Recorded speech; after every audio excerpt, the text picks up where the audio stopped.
अस्सलाम वालेकुम स्टूडेंट्स। आज हमने डिस्कस करना है order of reaction.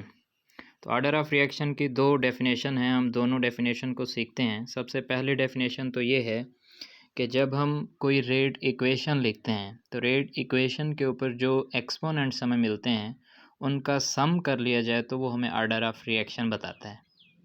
Rate equation के ऊपर जो एक्सपोनेंट होते हैं उनको जमा करने से हमें ऑर्डर ऑफ़ रिएक्शन की वैल्यू मिल जाती हैं। तो इस लिहाज से डेफिनेशन देखते हैं। देखें जी, सबसे पहले definition, sum of all exponent to which concentration in the rate equation are raised. जितने भी एक्सपोनेंट हैं उन सभी को जमा कर लें जो रेट इक्वेशन के ऊपर रेज हुए हमें नज़र आए हैं, तो वो हमें ऑर्डर ऑफ़ रिएक्शन की वैल्यू देंगे। जैसे एक रिएक्शन लिखा हुआ है A plus B into products, rate is equal to आ गया जी के into concentration of A, exponent A है, इंटू कंसनट्रेशन ऑफ बी, इसके एक्सपोनेंट बी है। तो ऑर्डर ऑफ रिएक्शन अलग अलग रिएक्टेंट्स का भी होता है और ओवरऑल रिएक्शन का भी होता है। अगर हम इंडिविजुअली रिएक्टेंट ए के हिसाब से देखें तो इसकी जो पावर है वो है ए, तो इसके लिहाज से ऑर्डर ऑफ रिएक्शन होगा ए। और कंसंट्रेशन ऑफ बी के ऊपर अगर हम देखें तो स्मॉल बी एक्सपोनेंट है, तो इसके हिसाब से तो इसका order of reaction small b होगा। जबकि ओवरऑल ऑर्डर की बात करें तो सम ऑफ एक्सपोनेंट जो इस रेट इक्वेशन के ऊपर रेज हुए हैं तो वो ए और बी हैं, तो ओवरऑल ऑर्डर क्या हो जाएगा, ए प्लस बी। तो इसकी दूसरी डेफिनेशन क्या है, number of reacting molecule whose concentration change in the result of chemical change. ऐसे तमाम रिएक्टिंग मॉलिक्यूल जिनकी कंसंट्रेशन चेंज हो रिएक्शन के अंदर, जितने भी रिएक्टेंट की कंसंट्रेशन चेंज होगी उतना ऑर्डर ऑफ रिएक्शन होगा। अगर रिएक्शन के अंदर किसी एक रिएक्टेंट की कंसंट्रेशन भी चेंज नहीं हो रही तो ऑर्डर ऑफ रिएक्शन नहीं होगा, ज़ीरो होगा। अगर रिएक्शन के अंदर किसी एक रिएक्टेंट की कंसंट्रेशन चेंज हो रही है तो ऑर्डर ऑफ रिएक्शन एक होगा। अगर किसी रिएक्शन में दो रिएक्टेंट की कंसंट्रेशन चेंज हो रही है तो ऑर्डर ऑफ रिएक्शन दो होगा। किसी रिएक्शन में अगर तीन रिएक्टेंट की कंसंट्रेशन चेंज हो रही है तो ऑर्डर ऑफ रिएक्शन तीन होगा।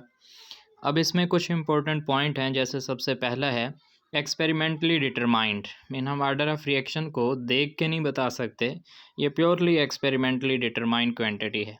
Can not be observe by simple looking chemical equation. कोई भी ये नहीं बता सकता किसी भी केमिकल इक्वेशन को देखकर कि इसका ऑर्डर ऑफ रिएक्शन क्या है।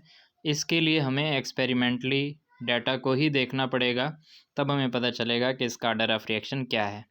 तो sum of exponent of rate equation may or may not be same in the balance chemical equation.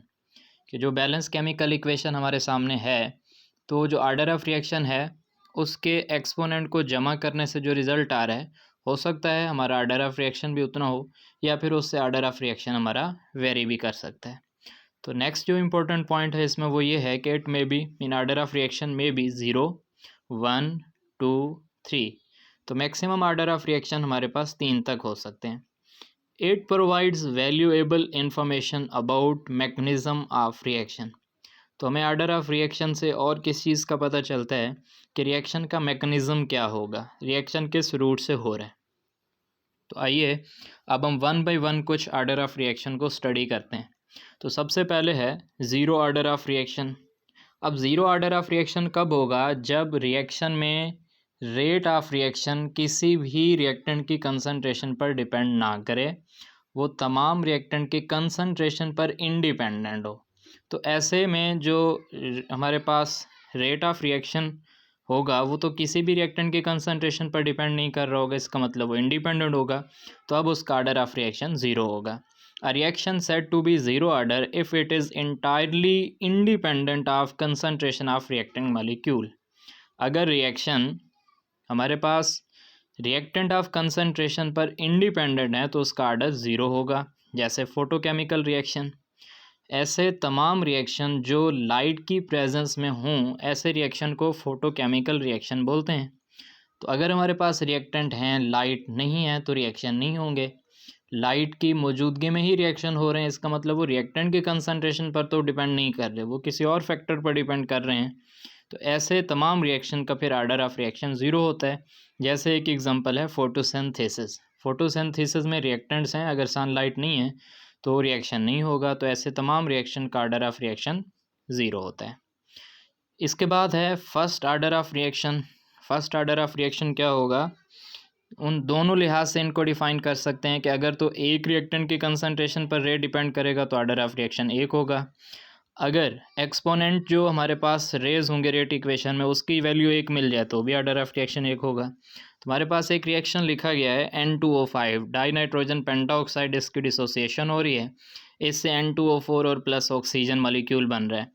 तो इसको जब हम एक्सपेरिमेंटली देखते हैं तो rate is equal to K into N2O5, इसकी जस्ट एक ही पावर आती है, एक्सपोनेंट एक ही होता है। इसका मतलब रेट ऑफ रिएक्शन जस्ट एक मॉलिक्यूल की कंसंट्रेशन पर डिपेंड कर रहा है।